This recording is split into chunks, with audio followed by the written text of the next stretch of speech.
Hey, what's up, everybody? It's me, the NJ Traveler. So, this video is going to be about taking last-minute trips to places. Before I go right into the topic, I just wanted to say a little bit more about who I am. So, to start off, I don't use scripts. So, you're going to see me mess up a lot. I will stutter. I will have some really long pauses because I'm a little bit nervous making my first YouTube videos. That's alright. I'd rather just show you guys who I really am, and you'll see how I progress over the next year or two, or however long I decide to have this YouTube channel. So you're going to see me be super awkward at times, because I'm really nervous about this. I'm trying to make it big. Anyways, who I am. I am a 26-year-old EMT from New Jersey, hence the name, the NJ Traveler. I recently got out of the U.S. Army. I was an infantryman that was stationed in Germany for 3 years. All I did was just travel Germany, travel the rest of Europe, and do administrative work and work for senior leaders, doing project management. Never deployed, never had to do any actual shit, so don't really consider myself a veteran.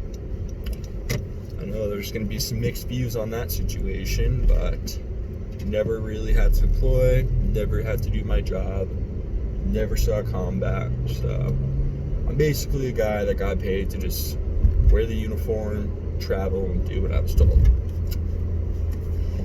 Anyways, today's topic is going to be about the importance of last-minute trips.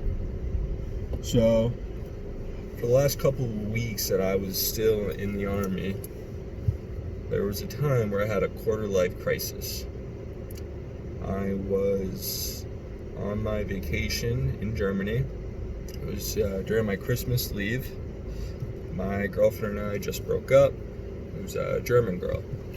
And I was staying in Germany for that Christmas to be with her. Fortunately, things obviously didn't work out, but I knew I wasn't going to be able to afford a last-minute flight home to go visit my family for New Year's. So, there was a day where I was sitting on my couch in my barracks room.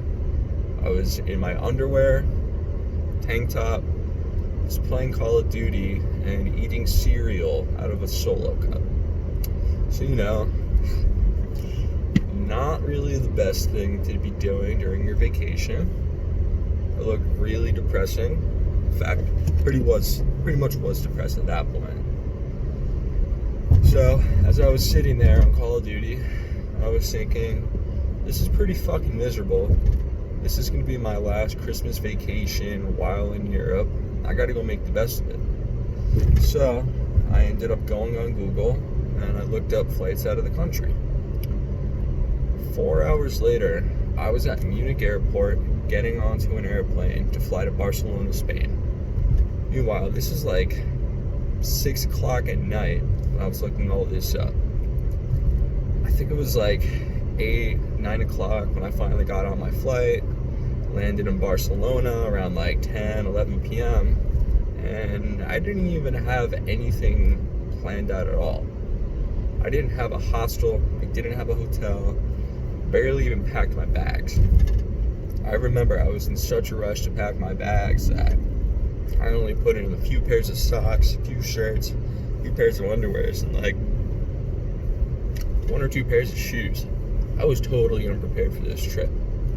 But I gotta say, that was probably one of the most fun experiences that I've ever had. I remember I landed in Barcelona at like 10, 11 o'clock, whatever it was. And then I decided to look for a hostel. I ended up staying at some nice world-known hostel, famous one. Still cheap though. It's really high quality, very safe. It was a pretty good one. If I can remember the name, I'll definitely include it in the link. I remember that I took the taxi over to the hostel, got inside, and met a whole bunch of girls from Italy, some girls from California. If you guys are watching this, I really hope that you like this video. So I remember that I went in there, met all these people. We ended up all connecting almost immediately, and we ended up all going out to party together. Stayed out till like 1, 2 o'clock in the morning, and I went home. And then they ended up getting back to the hostel at like 6, 7 o'clock in the morning. We ended up going out a second night in the row.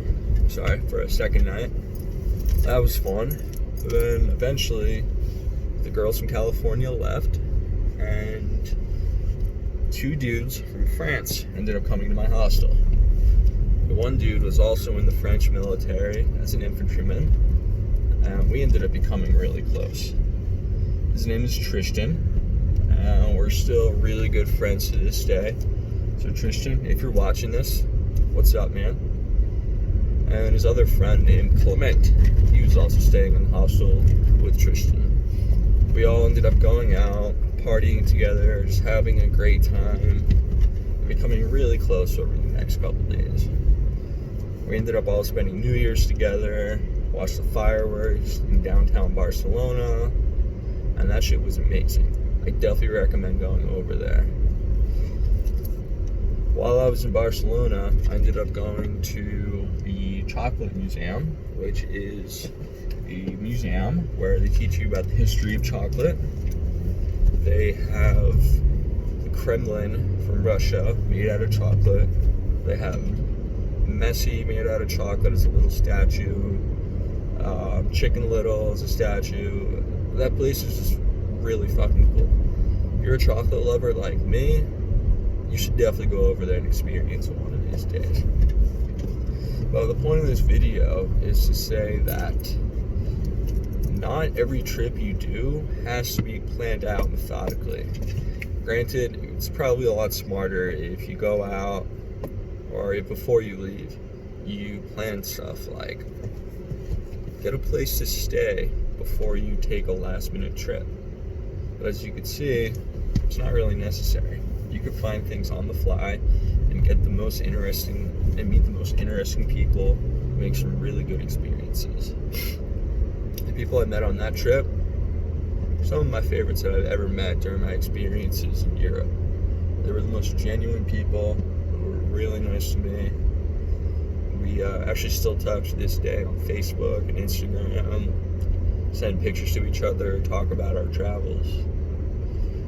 If you're watching this video, this goes for anybody. If you haven't really traveled that much before in your life and you're kind of nervous about it, I don't blame you. Before I joined the military, the farthest I've ever went out to was Puerto Rico. And that was also a last minute trip, but planned it out like a week or 2 in advance. So compared to everything else, given that that was my first trip flying anywhere by myself, I was nervous. And after doing that and exploring Puerto Rico all on my own, I realized it's really not that hard to just get around. Even if you don't speak the language or whatever country you're going to, you could always use Google Translate. You could talk to locals through that. That's how I got around a lot of Germany, Italy, Ukraine, all these other cool countries that I've been to where not a lot of people spoke English. Anyways, if you are watching this, this should be your sign to go out, take that trip that you've always wanted to do. You will meet some very nice people, have a really cool story to tell at the end of your trip, and you'll broaden your horizons and learn some new cultures. If you go anywhere, I definitely recommend seeing cultural sites. Don't just go on a trip to go party. Go to see a cool museum, go see some churches, go to an art show. Even if it's not your thing, you will definitely regret not going out there and experiencing some type of culture.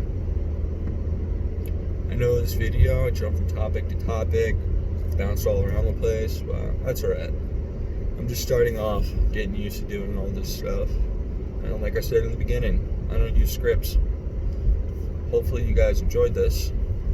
And just letting you guys know, just reminding you, if I make any profit off of any of these videos, 50% of all that profit goes towards people in third world countries.